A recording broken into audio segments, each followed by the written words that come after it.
lasting influence upon the world, you must invest in people's lives. And if you want to maximum that investment, you must invest in those people while they are young. That's a quote from George Barna, who owns a company that does research. Some of you may have heard of him. He wrote a book called Raising Spiritual Champions. Then he wrote a book called Revolutionary Parenting. Both amazing books. But his research that he started out was to research the church and see where they were strong, where they were weak, just research church in general. He did not start out with the mission of making this statement, but when his research was done, this was the encompassing statement he came out with after researching churches. I believe it was God's intent from the beginning for us as a church to direct families in keeping with and living in God's ways. And God chose Abraham to be the father of all nations, but also used him as an example. In Genesis 18, verse 19, it reads, and this is God speaking, I have singled him, Abraham, out, so that he will direct his sons and their families to keep the way of the Lord by doing what is right and just. And then I will do for Abraham all I have promised. That is a promise with a condition.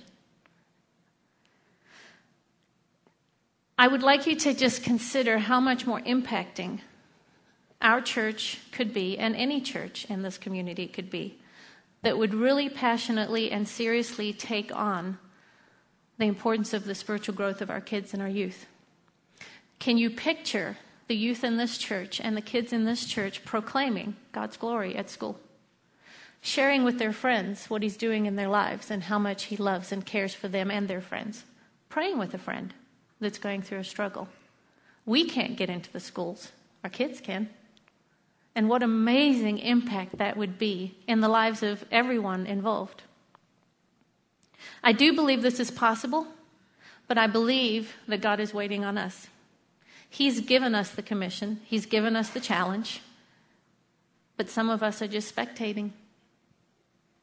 In order to do what God has asked us to do, it will take your support and our support as a church to participate in the spiritual development and training of our kids. So I ask you, will you recognize this request from God? Will you identify with it, or will you ignore it and just continue to spectate? Psalm 78, 1 through 8, encourages the people of God, which if you are a Christian and you have a personal relationship with Jesus Christ, you are a people of God, to hand on the heritage of the faith to the next generation. I'd like to read it with you. It starts with verse 1. O my people, listen to my instructions. Open your ears to what I am saying. For I will speak to you in a parable, and I will teach you hidden lessons from our past, stories we have heard and known, stories of our ancestors handed down to us. Is that not what's going on in a classroom, in preschool, in nursery, in children's ministry on a Sunday morning? We are handing down stories and teaching principles from God and His Word. That's what God is wanting us to do. Verse 4 says, we will not hide these truths from our children. We will tell the next generation about the glorious deeds of the Lord. That verse is our heart cry here at Crossroads. That is our vision and our purpose from this day forward, till God tells us differently.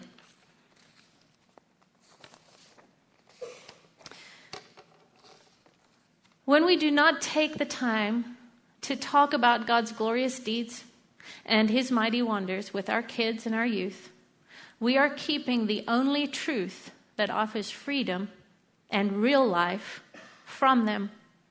And we, in fact, are setting them up for spiritual failure. That would be like telling them they don't have to go to school. In an educational world where education is so important, it would be like us going, sleep in, don't worry about it. I'll take care of, your future. And that is shocking to us to even think about in the world of education, but yet we don't even consider it when it comes to God and where they are with Him. The most effective way that we can help develop our kids spiritually is by the church and families partnering. In Psalm 78, verse 7 and 8, it says, "So each generation should set its hope anew on God, not forgetting His glorious miracles and obeying His commands." And when we do this, verse 8 tells us what we can expect. "Then they will not be like their ancestors, stubborn, rebellious, unfaithful, and refusing to give their hearts to God." God is asking us as a church and as parents and as guardians to raise up a generation that develops spiritually so that they do not become stubborn, rebellious, unfaithful, and refusing to give their hearts to God. I think each one of us could probably think today of one or two people in our lives that our hearts hurt for, because that describes them. They are spiritually infants. They don't have a clue how amazing God is. They don't have that connection with Jesus Christ that makes them want to get up and just make Him smile every day. By their actions, by their words. No matter how hard and tough it might be at school, they don't get that. We can help them understand that. As I said before, the most effective way to raise up a generation that will set their hope anew on God is through a partnership between church and family.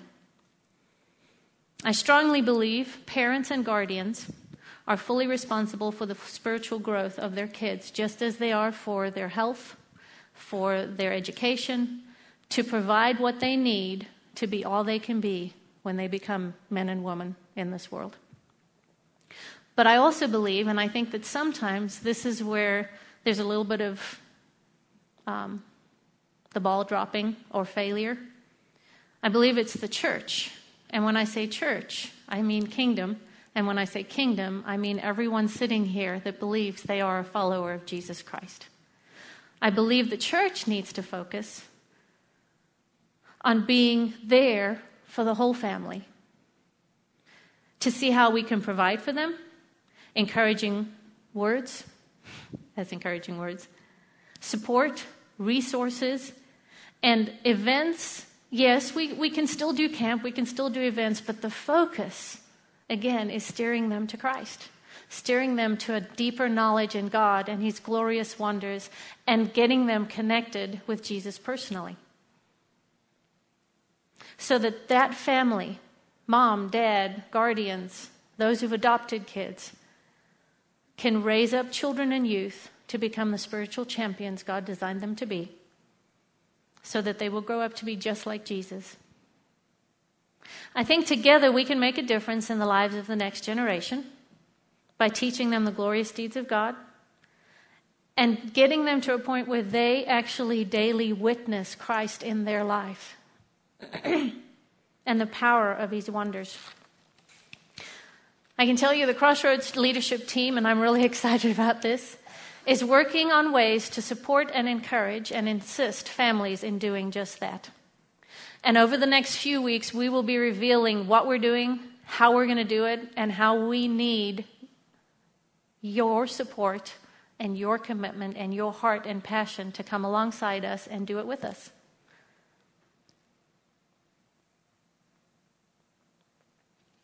But I ask that you ponder one question. As we're doing all this, we're doing our part. I'm asking you to answer the following question. Will you partner with us in making a difference in the lives of kids and youth?